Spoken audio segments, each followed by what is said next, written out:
Hello বন্ধু, এটা দেখতে পাচ্ছেন বিএস সিক্সের ইয়ামা ফাসিনো। এই ফাসিনো গাড়িটার একটা প্রবলেম হয়েছিল, ব্যাটারি ডিসচার্জ হয়ে যাচ্ছিলো।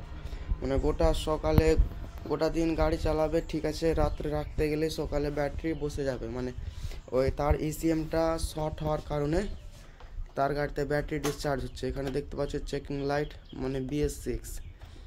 এই BS six normal digital meter না, এটা নর্মাল মিটার।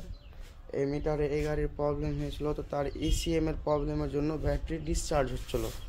তো জেনুইন আমার অরিজিনাল ইসিএম লাগানো গেছে এতে ৯,১৬৫ টাকা।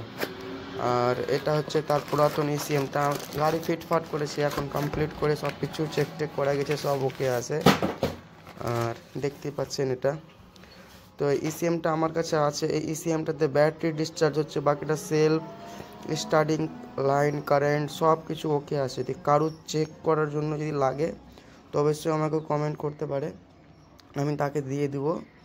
আর এটার জন্য শর্ট ভিডিওটা বানানো কি লাইনের সমস্যা, পিক আপের সমস্যা, বা হয়তো স্টার্টিংয়ের সমস্যা, ব্যাটারি ডিসচার্জ হওয়ার, এটাই মেন কারণ। এই জিনিসটা শর্ট হয়ে গেলেই জিনিসটা তোমার ব্যাটারি ডিসচার্জ করবে, সেলফ নিবে না, বা লাইন আসবে না, গাড়ি পিক আপ উঠবে না। এই ছোট্ট একটা জিনিস, তার জন্য গোটা গাড়ি বেকার পড়ে আছে। আর দামটাও কম সম করেনি, মানে এতে ইসিএম চার্জার আর তোমার মানে ব্যাটারি চার্জার আর ইসিএম প্লাস দুটোই জয়েন্ট আছে একসঙ্গে, একটার ভিতরেই দুটোই কাজ। যেরকম তোমাদের Honda SP, Honda Shine, BS six যতটা মডেল আসছে সেম সিস্টেম। তো এর প্রাইসটা একটা অনেক বেশি, ৯,১৬৫।